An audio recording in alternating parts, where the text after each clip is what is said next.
ये बताएं कि जब से नवाज शरीफ आया है तासुर ये दिया जा रहा है कि वो चौथी मर्तबा वही वजीर आजम बनेंगे, आपको वजीर आजम क्यों नहीं बनाया जा रहा है, क्या मसला है? आप वजीर आजम के लिए तैयार है, हाँ या ना? मैं पाकिस्तान पीपल्स पार्टी तो एक हर वक्त इलेक्शंस के लिए भी तैयार होते हैं। हमें किसी इलेक्शन में कहीं और देखने के बजाय हमने अवाम की तरफ देखा है और हम अवाम पे एतमाद करते हैं और इंशाअल्लाह ताला हर पाकिस्तान की शहरी एक उम्मीदवार तो बन सकता है, मगर आखिर जो फैसला है वो अवाम करेंगे। और मैं पुरुम्मीद हूँ कि पाकिस्तान के अवाम इस बार पाकिस्तान का वज़ीर आज़म लाहौर से तो नहीं होगा।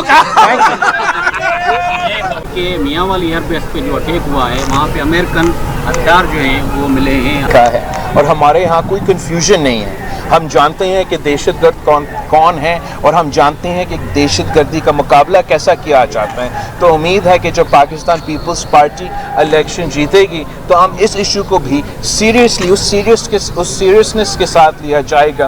हम नेशनल एक्शन प्लान पे अमल दरामद करेंगे और इंशाअल्लाह ताला पाकिस्तान के अवाम को इस इशू से भी हम इस मसला का भी हम हल निकालेंगे। जहाँ तक अमेरिकन का जो हथियार है जो अफ़गानिस्तान में छोड़ा गया, हम तो काफ़ी देर से इस इशू को उठा रहे हैं कि चाहे वो पख्तूनख्वा हो या सिंध का कच्चा हो, जो हमारा दहशतगर्द है, जो ये डाकॉइट्स है, जो इस किस्म के ग्रुप्स हैं, अफसोस के साथ उनके पास इस किस्म के हथियार आए हैं जो अमेरिकन्स ने अफ़गानिस्तान में छोड़े थे। और इसका हल ये है कि हमें अपने पुलिस को सपोर्ट करना है, उनको वो वसाइल देना है जो कि अब उनके मुखालिफ के पास है। अच्छा ये बताइए चेयरमैन साहब, ये बताइएगा कल नून लीग ने सदर पाकिस्तान को जो है मुस्तफ़ा होने का मुतालबा किया है कि उनके ऊपर संगीन जो है वो सुप्रीम कोर्ट ने इल्ज़ामात लगाए हैं और जो पहले असम्बली तोड़ी गई थी उसके ऊपर जो है इमरान खान ने जो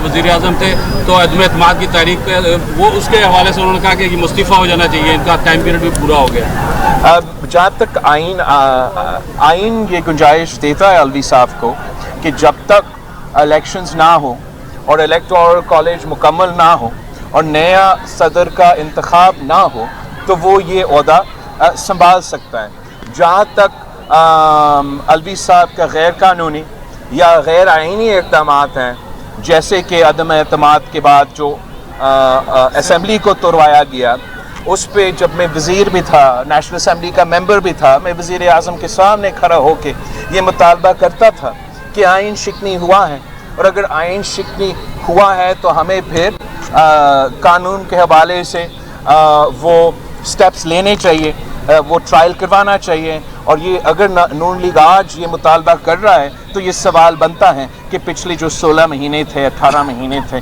उसमें हमने वो लीगल कानूनी स्टेप्स क्यों नहीं लिए थे सदर के खिलाफ। जिला काट कर बाहर आए और उसने कहा कि मैंने जिला काटा है। जिला काटने के बाद उसने कहा कि मैं एक ही मिशन है, मैं इन लोगों को जो 9 मई में मुलवस है उनको आम माफ़ी दिलवाऊँ। क्या कहेंगे जिले पर भी और मई 9 में क्या जो लोग मुलवस है उनको आम माफ़ी दिलाऊंगा? मेरा ख्याल में कि इस शख्स का जो भी ख्यालात हो, पाकिस्तान के अवाम उन लोगों को माफ़ नहीं कर सकते हैं जिन्होंने जिना हाउस पे हमला किया, जिन्होंने हमारा मिलिट्री इंस्टॉलेशंस पे हमला किया और ख़ास तौर पे वो इंडिविजुअल्स जो इस हमला में इन्वॉल्व थे या इस साजिश में इन्वॉल्व थे। उनके लिए ना पाकिस्तान का अवाम का माफ़ी है, ना पाकिस्तान का सियासी जमातों या सियासतदानों की तरफ से कोई माफ़ी होगा। मगर साथ साथ हर बंदा तो मई 9 में मुलव्वस नहीं थे, तो जो लोग जो सियासतदान हमारा अपोजिशन में भी होंगे मगर वो ना साजिश में मुलव्वस थे ना हमला में मुलव्वस थे, उनके लिए तो माफ़ी का गुंजाइश तो मैं भी चाहूँगा होना चाहिए। चेयरमैन साहब, यहाँ कराची की महरूमियों की बात हुई, लेकिन सिंध भी दहाइयों से महरूम है, पानी के हवाले से, NFC अवार्ड की तकसीम के हवाले से। आज के दिनों में इलेक्शन के माहौल में सिंध के जो तरक्याती स्कीमें हैं उनको रोका हुआ इलेक्शन कमीशन ने, हज़ारों नहीं लाखों लोग सफ़र कर रहे हैं सिंध के, इस हवाले से आप क्या कहेंगे? आप बिल्कुल सही कह रहे हो और इस सवाल का जवाब मेरे पास नहीं है कि क्यों आखिरकार इस सूबा के साथ एक सुतोला सलूक किया जा रहा है, जबकि तरक्याती मंसूबे पंजाब में चल रहे हैं, जब तरक्याती मंसूबे वफाक के चल रहे हैं, तो वो तरक्याती मंसूबे जिसके लिए हमारा जो केयर टेकर हुकूमत है उन्होंने तो इलेक्शन कमीशन को लिखा भी है یہ ہماری اسکیمز ہے، آن گوئنگ اسکیمز ہے، اپروو بھی ہے، آپ ان کو اجازت دیجئے.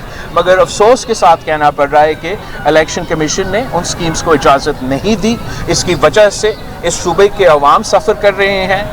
نہ صرف ہمارا ترقیاتی منصوبے سلو ہو رہے ہیں، نہ صرف ہمارے سیلاب متاثرین کو مدد دلوانے کے لیے وہ منصوبے سلو ہو رہے ہیں، لیکن یہ سارے ترقیاتی منصوبے کے ایک معاشی انداز میں ایک فائدہ ہوتا ہے، روزگار کے مواقع پیدا ہوتے ہیں ہمارے نوجوانوں کے لیے. تو اس وقت سندھ کے عوام روزگار سے محروم رکھا جا رہے ہیں، ان کو ترقیاتی منصوبے سے محروم رکھا جا رہا ہے. اور میرا خیال میں آپ کو یہ سوال الیکشن کمیشن سے پوچھنا چاہیے کہ جب صوبائی حکومت ہمارا بھائی جو ہے محسن نقوی صاحب ان کو پنجاب کے ڈیولپمنٹ سکیمز کے بارے میں خط بھیجتے ہیں تو اگلا ہی دن الیکشن کمیشن آٹو پائلٹ پہ اپروول دیا جاتا ہے. لیکن جب ہمارا جسٹس ریٹائرڈ مقبول باقر صاحب اپنا صوبہ کے حوالے کے ترقیاتی منصوبے الیکشن کمیشن بھیجتے ہیں، پتہ نہیں درمیان میں کہاں گم ہو جاتے ہیں کہ اس کا جواب تک نہیں آتا. اچھا چیئرمین صاحب یہ بتائیں کہ آپ جب سے نواز شریف آیا ہے تاثر یہ دیا جا رہا ہے کہ وہ چوتھی مرتبہ وہی وزیر اعظم بنے گے. آپ کو وزیر اعظم کیوں نہیں بنایا جا رہا ہے؟ کیا مسئلہ ہے؟ آپ وزیر اعظم کے لیے تیار ہیں، ہاں یا نہ؟ میں پاکستان پیپلز پارٹی تو ایک ہر وقت الیکشنز کے لیے بھی تیار ہوتے ہیں.